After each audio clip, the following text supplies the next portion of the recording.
The front line, an emergency room in a COVID hospital, just about standing under the weight of an unfolding disaster. A patient who's hardly breathing is brought in.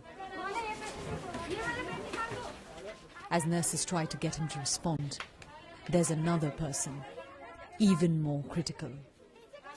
Manjusha Matthew rushes to help. So many like her are putting in all they can. They couldn't revive him. To get past the shortage of beds, they've packed in stretchers, wheelchairs, as many as they can. But the first line of treatment against COVID-19 is oxygen. And they've almost run out. At this point, there is just 1 hour of supply left. The staff knows how many lives hang in the balance. People are being turned away, but they don't know where they'll find oxygen or a bed.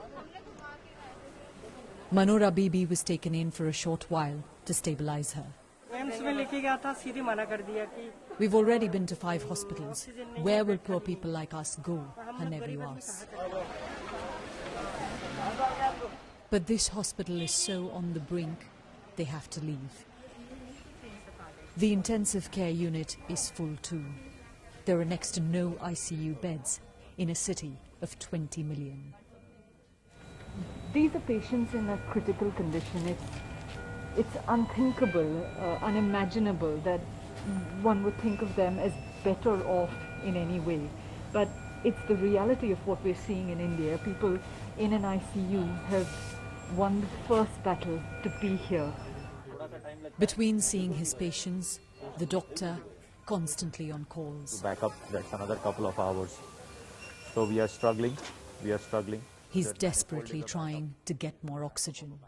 We are running out of oxygen. The whole country is running out of oxygen, okay? The city is, we are, everybody is, okay? So please focus on that, please. You're doing a fantastic job otherwise, okay? Please. Okay, all of you remember that. If oxygen runs out, there is no leeway for many patients. There is no leeway. They will die.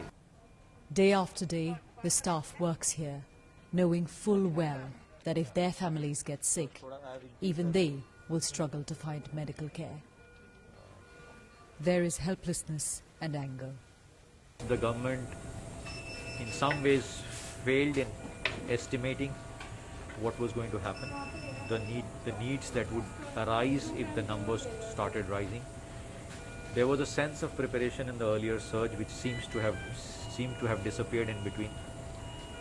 And they did things which was totally unacceptable, allowing large, huge gatherings, which is totally unacceptable. They believed that we had vanquished the virus.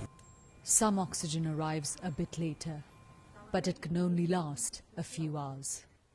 Then the struggle begins again. Yogita Limay, BBC News, Delhi.